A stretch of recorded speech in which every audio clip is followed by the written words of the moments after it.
Welcome back to my channel the knowledge club. आज हम देखेंगे कि most important question of fundamental of management BBA 101 code. ये first semester का आपका जो है पहला पेपर है बीबीए का। तो इसके कुछ इंपॉर्टेंट क्वेश्चन हो जाते हैं, शॉर्ट और लॉन्ग क्वेश्चन, उसको हम यहाँ पे देखेंगे कि कैसे शॉर्ट और लॉन्ग क्वेश्चन आते हैं। तो इसमें जो हमारा पहला क्वेश्चन हो जाता है, what is fundamental of management. Fundamental of management क्या होता है? तो जब भी आप फंडामेंटल ऑफ मैनेजमेंट मतलब क्या कहते हैं टॉपिक पढ़ेंगे, तो उसमें सबसे पहला या फिर जब भी इसका सिलेबस पढ़ेंगे तो उसमें सबसे पहला टॉपिक होगा फंडामेंटल ऑफ मैनेजमेंट क्या होता है। तो इसका लॉन्ग क्वेश्चन में भी आ सकता है, इसका मीनिंग क्या होता है, ऑब्जेक्टिव क्या होता है, तो इसको ज़रूर पढ़ के जाइएगा। व्हाट इज़ रिस्पॉन्सिबिलिटी, रिस्पॉन्सिबिलिटी क्या होती है, सेकेंड क्वेश्चन आपका हो जाता है। थर्ड क्वेश्चन हो जाता है डिफाइंड अथॉरिटी। अब रिस्पॉन्सिबिलिटी और अथॉरिटी कई बार साथ में भी पूछ सकता है कि difference between responsibility and authority, तो ये दोनों डिफरेंस भी आप देख के जाइएगा। फोर्थ क्वेश्चन है व्हाट डिफाइंड लीडरशिप, लीडरशिप क्या होता है। देखिए आपका एक जो है मतलब पेपर होगा ओबी का शायद, उसमें लीडरशिप के बारे में पूछ सकता है, इसमें भी लीडरशिप के बारे में पूछ रहा है। फिफ्थ क्वेश्चन आपका हो जाता है explain what is planning. Planning क्या होता है? तो प्लानिंग वही होता है जो भी हम ऑब्जेक्टिव या गोल को अचीव करने से पहले बनाते हैं कि हमें कितने रिसोर्सेज का यूज करना है, कितने मतलब लैंड लेबर या ये सारी चीज़ें जो है इसमें प्लानिंग में आ जाती हैं। मतलब पहले से प्लान करके चलते हैं कि फ्यूचर में हमें क्या करना है। Next question is what do you understand by directing.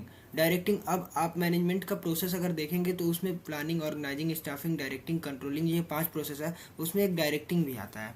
तो डायरेक्टिंग का भी मीनिंग पूछ सकता है। सेवंथ क्वेश्चन है what is decision making. Decision making क्या होता है? ये सारे जो क्वेश्चन है ये शॉर्ट टाइप क्वेश्चन है, ये आपको 3 नंबर में पूछ सकते हैं। इस क्वेश्चन आपका हो गया defined any 3 objective of management. Management के कोई भी 3 ऑब्जेक्टिव जो है आप डिफाइन करिए, ये आपका 8th क्वेश्चन हो जाता है। तो ये जो 8 क्वेश्चन है ये शॉर्ट टाइप क्वेश्चन आपके हो जाते हैं और 100% गारंटी है कि ऐसे ही क्वेश्चन आएंगे। ये मतलब आपको डिक्टो यही क्वेश्चन नहीं दिए जाएंगे, हाँ इसी से रिलेटेड ही क्वेश्चन आएंगे, इससे बाहर से कोई क्वेश्चन नहीं आएगा। अब अगर हम आगे चले तो कुछ लॉन्ग क्वेश्चंस हो जाते हैं, जिसमें से आपका पहला हो जाता है what do understand by centralization and decentralisation.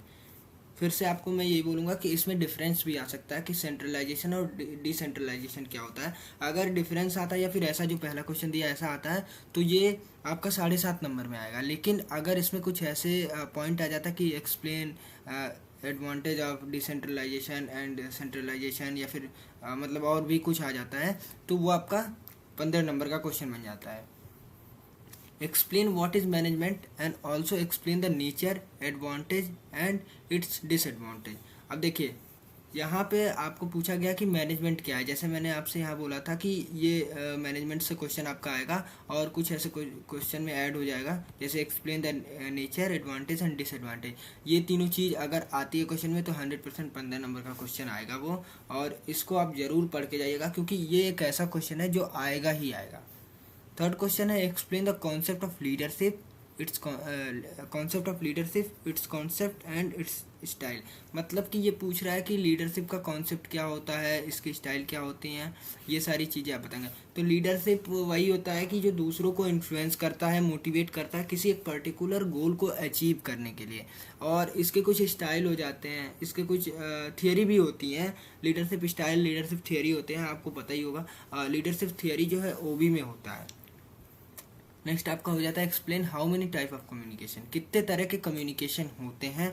और ये सारे जो है आपको ऑर्गेनाइजेशन के प्रोस्पेक्टिव से सोचना है, उसके प्रोस्पेक्टिव से लिखना है, ना कि अपने कि हम कैसे कम्युनिकेट करते हैं। नेक्स्ट क्वेश्चन हो जाता है fifth explain the process of planning and relationship between planning and controlling. देखिए प्लानिंग क्या होता है, प्रोसेस क्या होता है प्लानिंग का, और इस रिलेशनशिप क्या होता है प्लानिंग और कंट्रोलिंग के बीच में। कंट्रोलिंग वो पॉइंट होता है जहाँ पे हम चीज़ों को कंट्रोल करते हैं जब वो ख़राब होने लगती हैं, जैसे कि प्लानिंग करते हैं, फिर ऑर्गेनाइजिंग करते हैं, स्टाफिंग, फिर डायरेक्टिंग, फिर कंट्रोलिंग। डायरेक्ट कर देते हैं, उसके बाद हम चीज़ों को कंट्रोल करते हैं अगर वो कहीं पे इधर उधर जा रही होती हैं। सिक्स्थ क्वेश्चन आपका हो जाता है explain what is motivation. Motivation क्या होता है, आप यहाँ पे बताएंगे कि मोटिवेशन क्या होता है। मतलब किसी चीज़ को, किसी एक पर्टिकुलर गोल को अचीव करने के लिए हमें जो है मोटिवेट किया जाता है। आपको पता होगा कई बार आपके लाइफ में भी कई लोग आपको मोटिवेट करते होंगे कि तुमको ये करना, तुमको ये करना, तो वही मोटिवेशन होता है। आप इसको अपने लैंग्वेज में भी बना के लिख सकते हैं क्योंकि CCH यूनिवर्सिटी है, यहाँ पे ये दिक्कत नहीं है कि आपको पूरा डेफिनेशन ही लिखना है। Types of motivation and different theory of motivation. कितने तरह के मोटिवेशन होते हैं और इसकी थियरी कौन कौन सी होती है, ये क्वेश्चन आपका 15 नंबर में आ सकता है। सेवेंथ क्वेश्चन हो जाता है define the term controlling. Controlling क्या होता है and various technique of controlling, और टेक्निक क्या क्या हो सकती है कंट्रोलिंग की। जैसे कि ऊपर डिफरेंस पूछा था प्लानिंग और कंट्रोलिंग के बीच में, यहाँ सिर्फ आपसे पूछ रहा कि कंट्रोलिंग होता क्या है और इसके क्या क्या टेक्निक होते हैं, ऐसे क्या क्या टेक्निक हो सकती हैं जिससे हम जो है चीज़ों को कंट्रोल कर सकते हैं। नेक्स्ट आपका हो जाता है explain supervision and motivation. Supervision and motivation, ये क्वेश्चन जो है आपका 7.5 नंबर में आ सकता है। तो ये कुछ ऐसे क्वेश्चन है, अगर आप इनको पढ़ के जाते हैं, मतलब आप पढ़िएगा कैसे, आप चीज़ों को पढ़ रहे हैं, क्वेश्चन लिख रहे हैं कॉपी पे, और उसको खुद ही अपने वर्ड्स में बना के लिखिए। इससे आपका प्रैक्टिस भी होगा और कोई दिक्कत नहीं होगी आपको पेपर में लिखने में।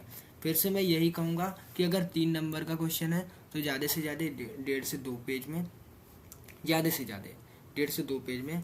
अगर 7.5 नंबर का क्वेश्चन है तो 4 पेज में, और अगर 15 नंबर का क्वेश्चन है तो 5 से 6 पेज में।